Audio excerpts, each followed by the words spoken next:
Hi, my name is Lindsay, or Al. Welcome to my channel. I got this deck in as a pre-order. It's a little delayed. It was supposed to come here Monday, I believe.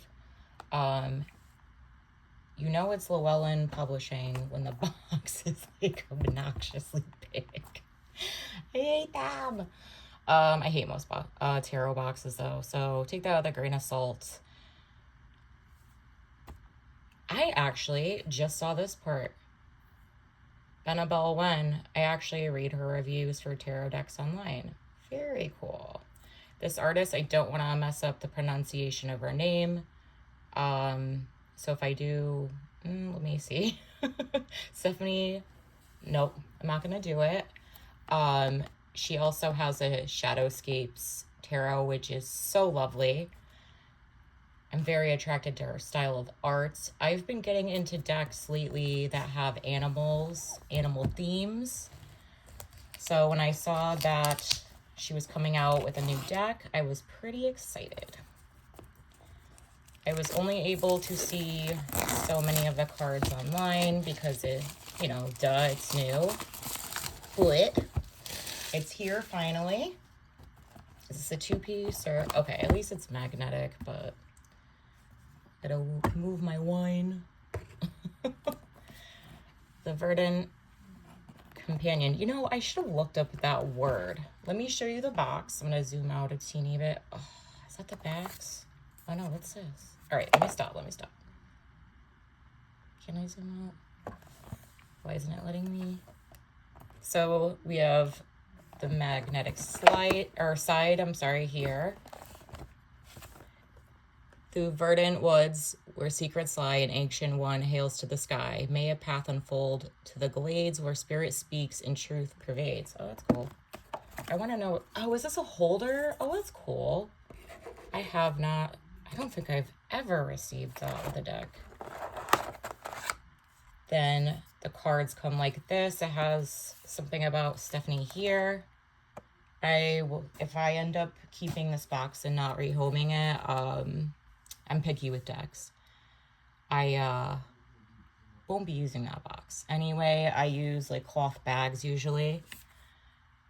It says Stephanie Law. I'm just going to say Stephanie Law so I don't mess up the pronunciation. Is a professional artist whose fantasy illustrations have been commissioned by various game and book publishers. Author and illustrator for the book Dreamscapes. Her work also regularly appears in the magazines Realms of Fantasies, Cricket, and what's this one say? Cicada? Am I saying that right? Cicada. Is this what our backs are looking like? Because I like that with the bees. Then we have, it came with 20% off your next order. We're going to take this guy off. Let me get more light in here. I should have started with that. All right, we're gonna do our first impressions and flip through. I just realized I didn't paint my nails today. I always forget to do this. Okay, so this is the card back. I really do like this card back. I also like that she didn't do the high gloss this time. I don't mind high gloss cards. They're easy to shuffle. Aesthetically, they're not my favorite, but they're not a deal breaker for me. And this is standard tarot size. So this, I would say, is 350 GSM maybe. There's a little bit of bounce. It's a little, I'd be a little nervous about riffle shuffling it, to be honest with you. I wouldn't actually be surprised if this is a little lower in GSM. It might be like 320, 330. Anyhow, we have our Fool. I want to get a good angle here. I'm going to grab a few at a time. Let's try it like that.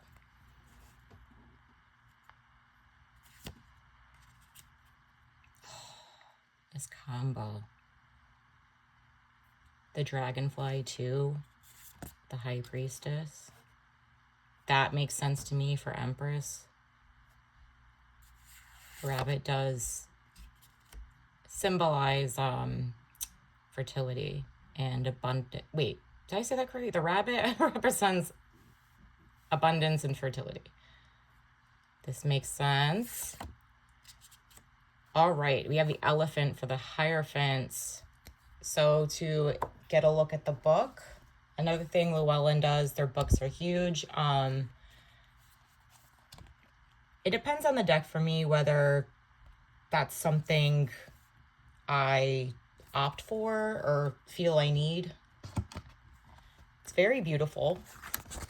I should have done this in the beginning, but I don't know how to edit, so I'm not going to restart or anything. We're just going to do it how my ADHD brain does it. I want to see if this...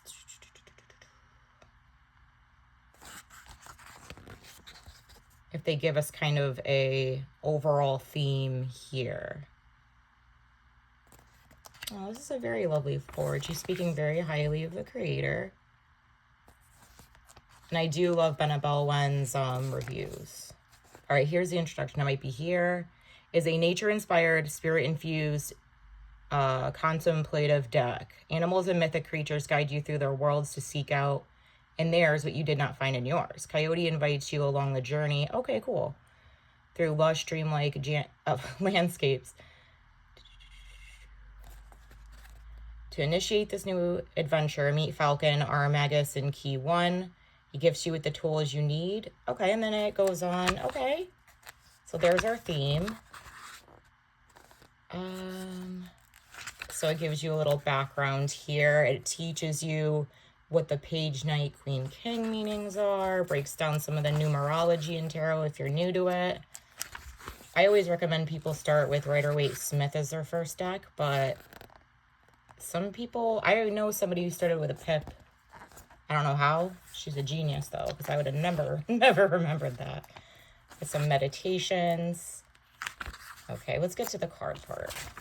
I mean, this is cool. There's a symbols key. I mean, this is a nice book. This could actually be used, like, if you're not necessarily like a brand new reader, but you're still learning. Intermediate, there we go. Look at that beautiful drawing. I feel like my lighting in here is not doing any justice to this book or the deck. It says again, it starts with the coyote. So I pulled the Hierophant. I wanted to see kind of just how the writing was in here. By the way, in the future, if you want me to go longer into the books, let me know. Or any feedback you have, really. So it gives you your keywords here. Let's see what it says. Stability, power, discipline, strength, and leadership. The Emperor wins security through discipline and hard work. He is in charge, making decisions confidently, setting rules and boundaries, and leading with intelligence and responsibility to create success in the material world. While he may be rigid in his ways, this is a very good depiction so far. His methodical approach is a proven foundation for stability. He is ambitious. With his authority and leadership, he sets an orderly pattern to the world so that it may be navigated with logic to achieve prosperity. You can eat. Thank you. And it gives a little more here, but these are very good descriptions. I was kind of wondering why the elephant, I didn't see it. Okay, well, it didn't explain. That's why I wanted to reach for the book. Also being that I forgot to show some of it. I was wondering if it explained what animal. Makes sense to me, but you know, this is very cool.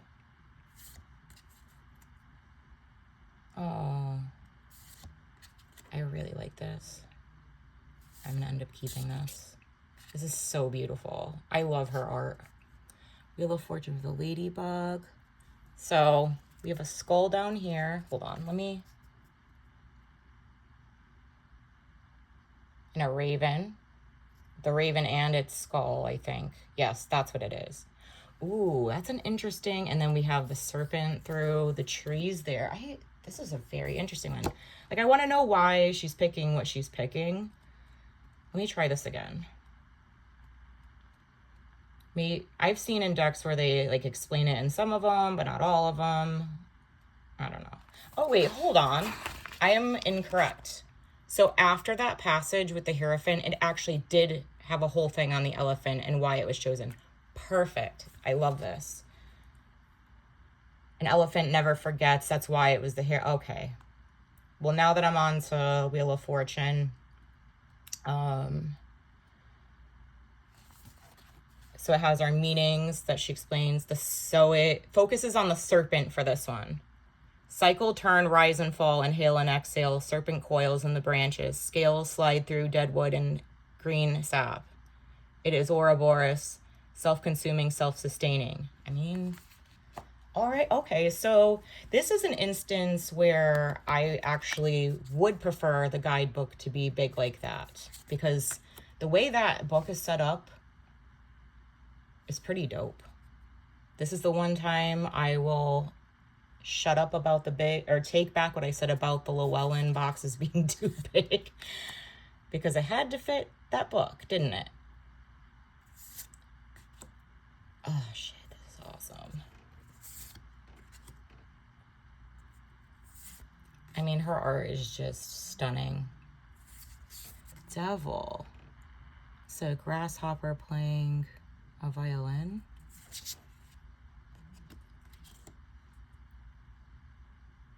I'm going to be looking up a lot of these after. I'm a little shaky for some reason. I'm not entirely sure why. If I ate, well, not today so far. In the middle of the night, I did. This is really cute. Ooh. Judgment. That raven skull again. Oh, look at this. Would you just look at it? I just happened to grab perfectly where the majors ended. I'm loving all the dragonflies. My mom read tarot. This would be her deck. She loves dragonflies. Oh, so cool. Yeah, this is mine. This ain't going nowhere. This is worth it being delayed. Nah, I wasn't mad anyway. Very interesting.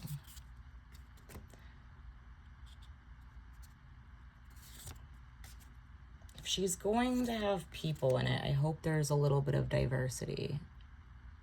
I guess this could be a little ambiguous. That itches my butt sometimes. This is a cool depiction. I will say, though, it being mostly animals, I think in this case I could let that go. So it looks like the bees are centered around the pentacles, which makes sense, worker bee. Oh my God.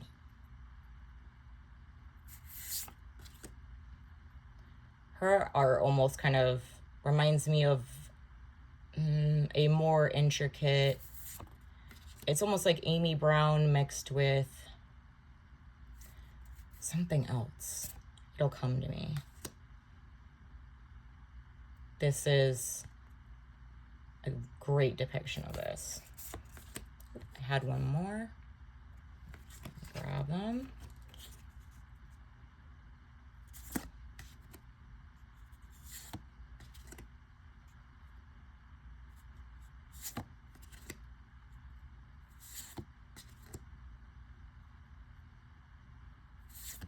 I mean, it also did, ooh, that's cool, occur to me that she is she's a minority herself, so maybe she's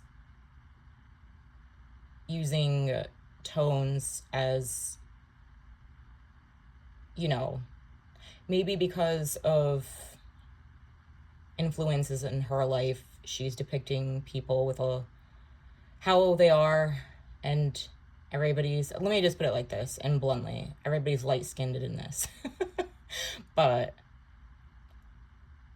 I'm just realizing, like, she's not white lens, cut her some slack. Or not fully, anyway. So let me take back what I said about inclusivity. Ignore me. She can do what she wants.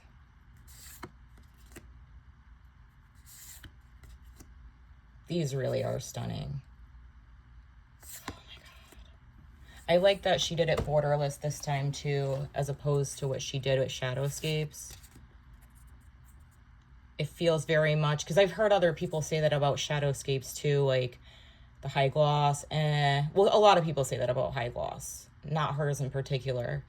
And I know people who actually cut the borders off the Shadowscapes deck to make it, they said it made it feel less busy. See, I don't mind busy. I like the movement in her decks. But I will say, this one flows better than Shadowscapes did. I rehomed that one only because I swear to you that deck hated me. It would not connect with me. And that one broke my heart because it's gorgeous. That was the first, one of the first decks I was like, as soon as I saw the art, I was like, mine. I freaking love this. Holy crap, that's pretty. Oh.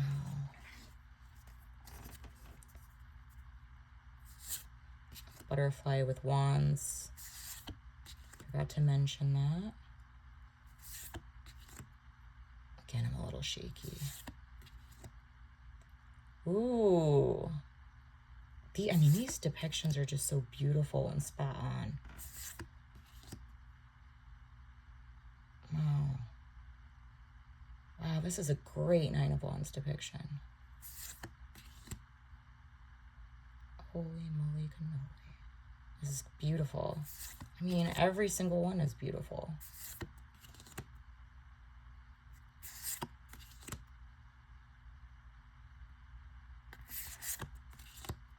I felt like I was missing cards for some reason. That was all of them. It's very beautiful.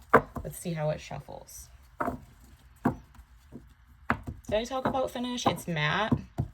I talked about the other deck, but this one's matte with a slight coating for protection, it looks like.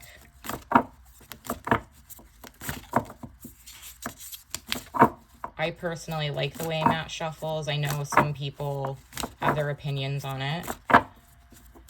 Some people say if it's too matte, it feels scratchy. Like the sound. It popped out, Ace of Wands. This was one of my favorite ones flipping through. King of Swords. Matte does not bother me at all. Shuffle's great. Let's do a quick riffle. Oh, I did. I'm not the best at riffle shuffling, so just kidding. Let me try that again.